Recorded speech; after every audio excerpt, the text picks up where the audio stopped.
Original ভেটকির ভালো কোয়ালিটির একটা ফিশ ফ্রাই কিন্তু বাঙালিদের কাছে সবসময় ভীষণ পছন্দের। ফিশ ফ্রাই অর্ডার করার আগেই যেটা জিজ্ঞাসা থাকে সেটা হলো এটা অরিজিনাল ভেটকি নাকি বাসার ফিশ ফ্রাই, তাই তো।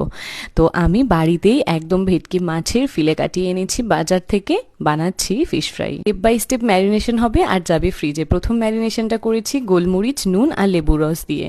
আর চলো অন্যদিকে মিক্সির জারে একটা ছোট পেঁয়াজ, 5-6 কোয়া আদা, রসুন, কাঁচা লঙ্কা, কিছু ফ্রেশ ধনেপাতা আর পুদিনা পাতা, স্বাদ মতো নুন, তার সাথে কিছুটা লেবুর রস আর দিলাম সামান্য চিনি। বাইন্ডিং ভালো হওয়ার জন্য 2 চামচ রিফাইন্ড তেল দিয়ে খুব ভালো করে মিহি একটা পেস্ট তৈরি করে নেব। এইবার ফার্স্ট ম্যারিনেশন করে রাখা মাছটাকে ফ্রিজ থেকে বের করে এই পেস্টটা দিয়ে দেবো আর দিচ্ছি ডিমের সাদা অংশটা। মাছের সাথে খুব ভালো করে মিশ্রণটা মাখিয়ে আবার ফ্রিজে রেখে দিচ্ছি 2 ঘন্টার জন্য। তারপর একবার ডিমে আরেকবার ব্রেড ক্রাম্বে, এরকম করে 2বার কোটিং করে নিচ্ছি। এক এক করে প্রত্যেকটা ফিশ ফ্রাই কোট করা হয়ে গেলে আমি ছুরির সাইড দিয়ে ফিশ ফ্রাইটাকে ভালো করে শেপ দিয়ে নিচ্ছি।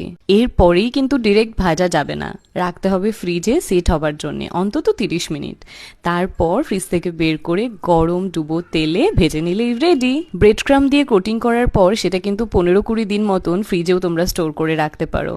আর ফিশ ফ্রাইয়ের সাথে কাসুন্দি হবে না সেটা কি করে হয়? কাসুন্দি হলে তবেই তো ফিশ ফ্রাই জমবে। আর ফিশ ফ্রাইয়ের কোটিংটা কত ভালো হয়েছে জাস্ট একবার দেখো। ফিশ ফ্রাইয়ের এরম একটা সহজ রেসিপি কেমন লাগলো আমাকে কমেন্ট করে জানিও। আর আমার মতন ফিশ ফ্রাই লাভার কারা কারা আছো সেটাও জানাতে ভুলো না। So by.